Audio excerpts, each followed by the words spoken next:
All right, here we are again. It's our daily Bible reading time, and today we're doing Genesis chapters 32 to 34. And I'm drinking coffee. I don't know what you've got, but I like coffee. So hope you got something that you like. Anyway, let's press on. Preparing to meet Esau, chapter 32. Jacob went on his way, and God's angels met him. When he saw them, Jacob said, "This is God's camp." So he called that place Mahanaim. Jacob sent messengers ahead of him to his brother Esau in the land of Seir, the territory of Edom. He commanded them, "You are to say to my lord Esau, 'This is what your servant Jacob says. I have been staying with Laban and have been delayed until now. I have oxen, donkeys, flocks, and male and female slaves. I have sent this message to inform my lord in order to seek your favor." When the messengers returned to Jacob, they said, "We went to your brother Esau. He is coming to meet you, and he has 400 men with him." Jacob was greatly afraid and distressed. He divided the people with him into 2 camps, along with the flocks, herds, and camels. He thought, "If Esau comes to one camp and attacks it, the remaining one can escape." Then Jacob said, "God of my father Abraham and God of my father Isaac, the Lord who said to me, 'Go back to your land and to your family, and I will cause you to prosper.' I am unworthy of all the kindness and faithfulness you have shown your servant. Indeed, I crossed over the Jordan with my staff, and now I have become 2 camps. Please rescue me from my brother Esau, for I am afraid of him.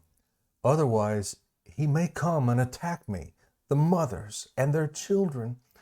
You have said, 'I will cause you to prosper, and I will make your offspring like the sand of the sea, too numerous to be counted.'" He spent the night there and took part of what he had brought with him as a gift for his brother Esau: 200 female goats, 20 male goats, 200 ewes, 20 rams, 30 milk camels with their young, 40 cows, 10 bulls, 20 female donkeys, and 10 male donkeys. He entrusted them to his slaves as separate herds, and said to them, "Go on ahead of me, and leave me some distance between the herds." And he told the first one, "When my brother Esau meets you and asks, 'Who do you belong to? Where are you going? And whose animals are these ahead of you?' then tell him, 'They belong to your servant Jacob. They are a gift sent to my lord Esau. And look, he is behind us.'" He also told the second one, the third, and everyone who was walking behind the animals, "Say the same thing to Esau when you find him. You are also to say, 'Look, your servant Jacob is right behind us.'" For he thought, "I want to appease Esau with the gift that is going ahead of me. After that, I can face him, and perhaps he will forgive me."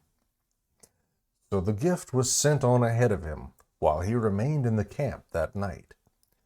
During the night, Jacob got up and took his 2 wives, his 2 slave women, and his 11 sons, and crossed the ford of Jabbok. He took them and sent them across the stream, along with all his possessions. Jacob wrestles with God. Jacob was left alone, and a man wrestled with him until daybreak. When the man saw that he could not defeat him, he struck Jacob's hip socket as they wrestled, and dislocated his hip. Then he said to Jacob, "Let me go, for it is daybreak." But Jacob said, "I will not let you go unless you bless me." "What is your name?" the man asked. "Jacob," he replied. "Your name will no longer be Jacob," he said. "It will be Israel, because you have struggled with God and with men and have prevailed." Then Jacob asked him, "Please tell me your name." But he answered, "Why do you ask my name?" And he blessed him there. Jacob then named the place Peniel. "For I have seen God face to face," he said, "yet my life has been spared." The sun shone on him as he passed by Penuel, limping because of his hip. That is why still today the Israelites don't eat the thigh muscle that is at the hip socket, because he struck Jacob's hip socket at the thigh muscle. Jacob meets Esau, chapter 33. Now Jacob looked up and saw Esau coming toward him with 400 men. So he divided the children among Leah, Rachel, and the 2 slave women. He put the slaves and their children first, Leah and her children next, and Rachel and Joseph last. He himself went on ahead and bowed to the ground 7 times until he approached his brother. But Esau ran to meet him, hugged him, threw his arms around him, and kissed him. Then they wept. When Esau looked up and saw the women and children, he asked, "Who are these with you?" He answered, "The children God has graciously given your servant." Then the slaves and their children approached him and bowed down. Leah and her children also approached and bowed down. And then Joseph and Rachel approached and bowed down. So Esau said, "What do you mean by this whole procession I met?" "To find favor with you, my lord," he answered. "I have enough, my brother," Esau replied. "Keep what you have." But Jacob said, "No, please, if I have found favor with you, take this gift from me. For indeed, I have seen your face, and it is like seeing God's face, since you have accepted me. Please take my present that was brought to you, because God has been gracious to me, and I have everything I need." So Jacob urged him until he accepted. Then Esau said, "Let's move on, and I'll go ahead of you." Jacob replied, "My Lord knows that the children are weak, and I have nursing flocks and herds. If they are driven hard for one day, the whole herd will die. Let my Lord go ahead of his servant. I will continue on slowly at a pace suited to the livestock and the children, until I come to my Lord at Seir." Esau said, "Let me leave some of my people with you." But he replied, "Why do that? Please indulge me, my lord." That day Esau started on his way back to Seir, but Jacob went to Sukkot. He built a house for himself and shelters for his livestock. That is why the place was called Sukkot. After Jacob came from Padan Aram, he arrived safely at Shechem in the land of Canaan and camped in front of the city.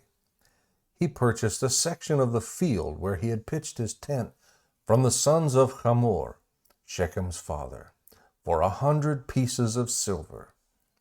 And he set up an altar there and called it God, the God of Israel.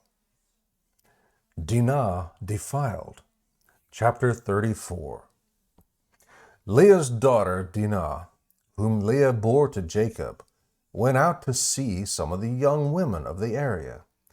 When Shechem, son of Hamor the Hivite, who was the region's chieftain, saw her, he took her and raped her.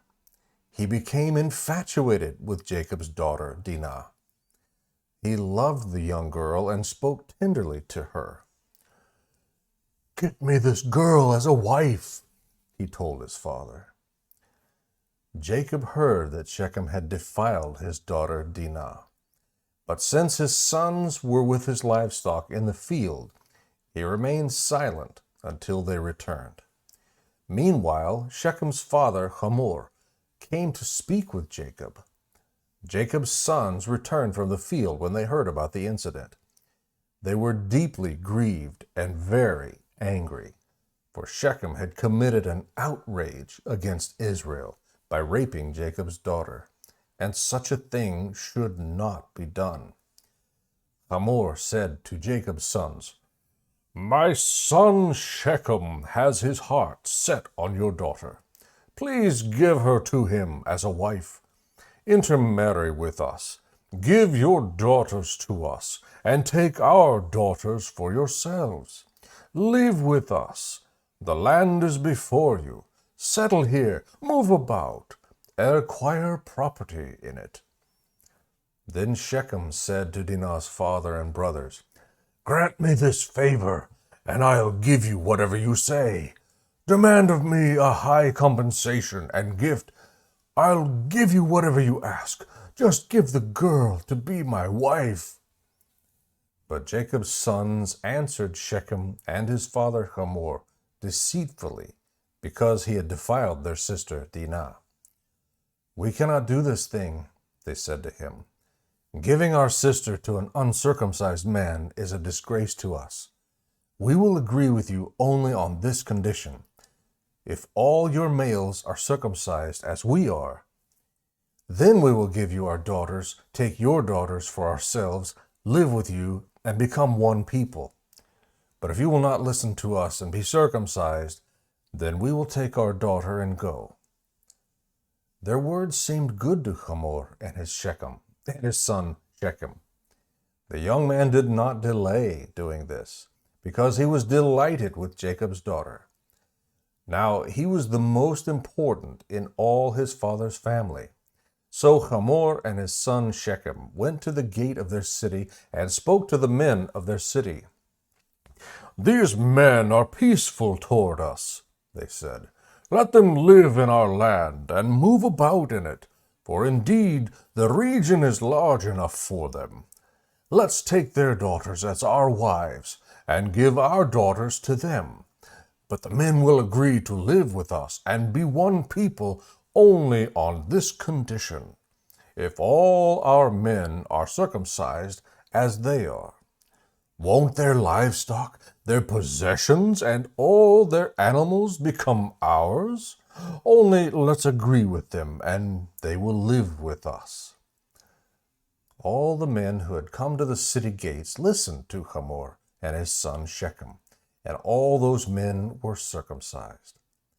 On the third day, when they were still in pain, two of Jacob's sons, Simeon and Levi, Dinah's brothers, took their swords, went into the unsuspecting city, and killed every male.